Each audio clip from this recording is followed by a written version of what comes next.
Now before I start this video, I just want to say that there's a lot of games that I haven't played, especially this year, such as the infamous game something Die Twice. I'm sorry for people who love that game, I can't remember the fucking name. Death Stranding, which I haven't played, which should have been Silent Hill, but you know, whatever. And Control, which is a game I've never heard about but people rave on and say that it's an amazing game. There's also plenty more that I've missed, but I really can't remember them right now. So, today I'm going to rank the top 5 games that I've played and that I have enjoyed this year. Now let's be honest, compared to last year, 2019 for gaming was pretty stale. 2018 had Red Dead Redemption 2 and God of War. 2019 didn't really have much. So to some people's surprise, there will be some games that may trigger a lot of you on the list. Now without further ado, let's get this shit started. Number 5. Call of Duty Modern Warfare. Wait. I'm not talking about the fucking multiplayer. We all know that shit is ass. That shit is trash. Yes, I made a video about it and I talked so much shit. And yes, it deserves to be hated. Probably one of the worst multiplayer games of all time. One of the worst Call of Duty games of all time in terms of multiplayer. But I'm talking about the campaign. No way in hell am I going to talk about that shit multiplayer, right? However, the campaign for Modern Warfare was amazing, polished, well done, well written, and exactly what I wanted in the Modern Warfare campaign. There were intense gameplay sequences, choices that didn't really matter, of course, it's a Call of Duty game. But to me, it was a breath of fresh air while still maintaining what people loved about Call of Duty Modern Warfare campaigns. And let's not forget Captain Price, bro, that man's in the game. The mission where you infiltrated that house in London was probably the top 3 COD missions of all time. And they didn't hold back for their SJWs, you know what I'm saying? It was fucking violent as hell and very graphic. I'm talking to you, COD Modern Warfare, COD World War II, with that boring ass stale campaign. Good job Infinity Ward on the campaign, but shit job on the multiplayer. Can't do everything right, can you? Shake my head, man. Number 4. Days Gone. Days Gone, I don't have much to say about this game other than that it was a fun time all around. Yes, there could have been major improvements, but for the hate it got, I didn't think it was that bad. Ben Studios, a small company, managed to pull off a game of large scale. Yeah, I know it had its frame rate issues, graphical issues, all that, especially on my, normal PS4. But the story was just interesting enough to keep me going to the end. Deacon was okay as a main character, but his witty remarks and comments and complaints about everything got a bit annoying and repetitive at times. The bike riding was awesome, and the hordes were the most impressive and unique things I've seen in the game development. It's just a shame, Kinda wish this game was co-op. Would have been so good. Maybe in the sequel? Maybe? Number 3. Need for Speed Heat. What? A Need for Speed game? On this list? Who would have thought, yeah? Need for Speed Heat was easily one of the most fun times I've had in gaming this year.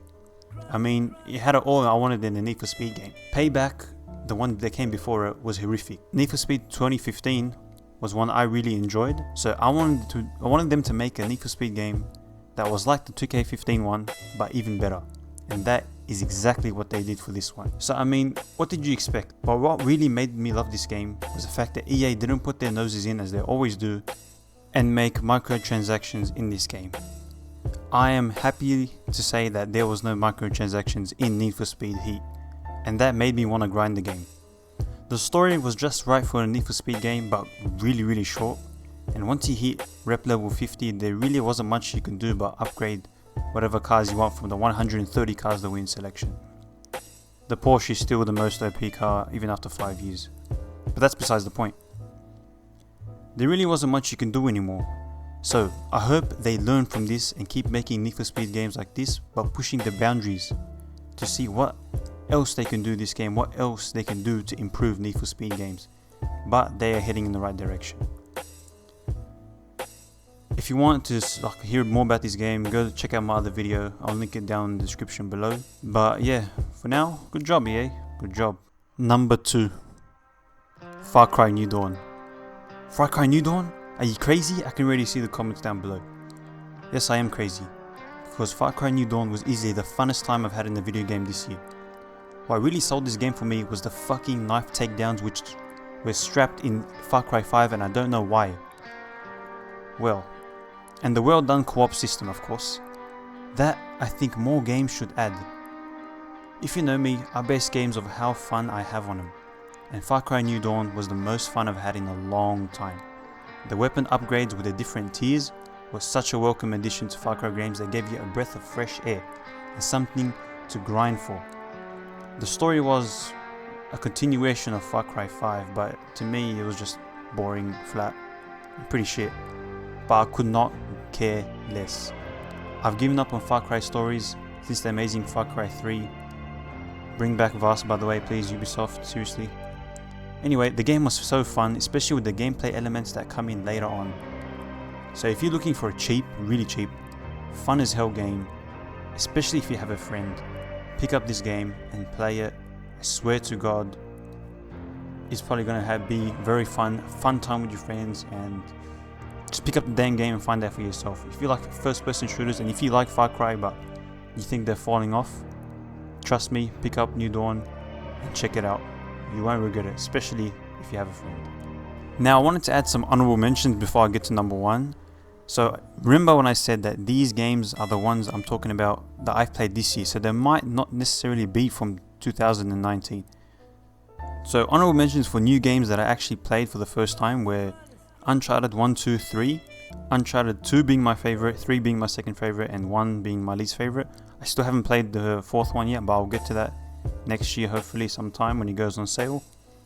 And The Forest. I'm not sure if The Forest came out this year or last year, I can't remember when it came out, but I played it this year, and The Forest is a game that was just simply fun, scary, intense, and just a well-rounded crafting system and an interesting enough story. And I'm very excited for the next one coming out next year, Sons of the Forest or some shit like that.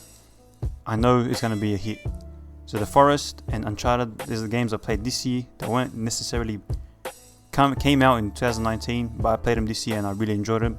I just wanted to add that to my honorable mentions. Now let's get to number 1. Number 1, Resident Evil 2 remake, remaster, I don't give a fuck. Resident Evil 2, wow, just wow. Round of applause for Resident Evil 2. Resident Evil 2 was amazing, simply amazing. Now, I've never played the original, so this was a completely new experience for me. But after having played Resident Evil 7, I was really excited for Resident Evil 2. As many of my friends know, I'm a really big fan of survival horror, especially the first 2 Outlast games and Resident Evil 7.